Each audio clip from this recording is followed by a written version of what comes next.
కాంగ్రెస్ ప్రభుత్వం పవర్లోకి రాగానే నేతలంతా పదవుల కోసం ఆరాటపడుతున్నారు. ముఖ్యంగా కేబినెట్ ర్యాంక్తో కూడిన కార్పొరేషన్ చైర్మన్ల పోస్టులకు డిమాండ్ పెరిగింది. పదవులు ఆశిస్తున్న వాళ్ళంతా సీఎం మంత్రులను వరుసగా కలుస్తున్నారు. ప్రతిరోజు సచివాలయంలో మంత్రులను కలుస్తూ రిక్వెస్ట్ చేస్తున్నారు. గాంధీ భవన్లోనూ ఆయా నేతలు తమకు పదవులు ఇవ్వాలని ముఖ్య నాయకులకు ఆర్జీ పెట్టుకుంటున్నారు. అయితే నామినేటెడ్ పదవులను జనవరి సెకండ్ వీక్లో భర్తీ చేసే అవకాశం ఉంది.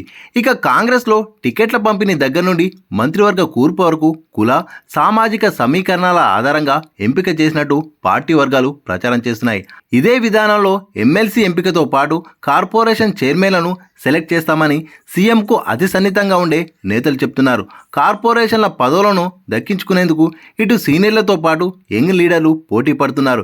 ఎమ్మెల్యే టికెట్ల విషయంలో బీసీలకు కొంత అన్యాయం జరిగిందని పార్టీలోని కొందరు నేతలే విమర్శలు చేశారు. మరి ఇప్పుడు ఆ లోటును కార్పొరేషన్ చైర్మన్ పదవులతో తీరుస్తారా అన్న చర్చ జరుగుతున్నది. బడుగు బలహీన వర్గాలకు పదవుల్లో ప్రాధాన్యత ఇస్తే బాగుంటుందని అంటున్నారు. మొత్తంగా 54 కార్పొరేషన్లకు 200 మంది కీలక నేతలు పోటీ పడుతున్నట్టు సమాచారం. ఇక ఎమ్మెల్యే టికెట్ల కోసం గతంలో గాంధీ భవన్లో 1006 మంది అప్లై చేశారు. ఆయా పేర్ల నుంచి ఎలక్షన్ కమిటీ, స్క్రీనింగ్ కమిటీలు పలు దఫలుగా ఫిల్టర్ చేసి 119 సెగ్మెంట్లను ఫైనల్ చేసింది.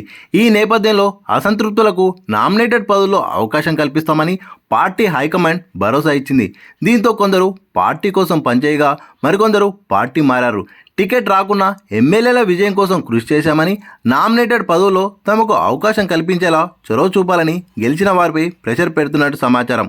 మరోవైపు కాంగ్రెస్ పార్టీలో టికెట్ ఆశించి భంగపడ్డ ఫ్రంటల్ ఆర్గనైజేషన్లో కీలక నేతలుగా ఉన్న యూత్ కాంగ్రెస్ అధ్యక్షుడు శివసేనారెడ్డి, విద్యార్థి విభాగం అధ్యక్షుడు బల్మూరి వెంకట్, కిసాన్ కాంగ్రెస్ అధ్యక్షుడు Anvesh Reddy, SC cell chairman Preetham, ST cell chairman Bellaiah Naik, fishermen Congress chairman Mettu Sai, OBC cell chairman Nuthi Srikanth Goud, వికలాంగుల విభాగం అధ్యక్షుడు ముత్తినేని వీరయ్య, మైనార్టీ సెల్ చైర్మన్తో పాటు గాంధీభవన్లో నిత్యం కార్యక్రమాలను విజయవంతం చేయడంలో దాదాపు 100 మంది నేతలు నిబద్ధతతో పనిచేశారు.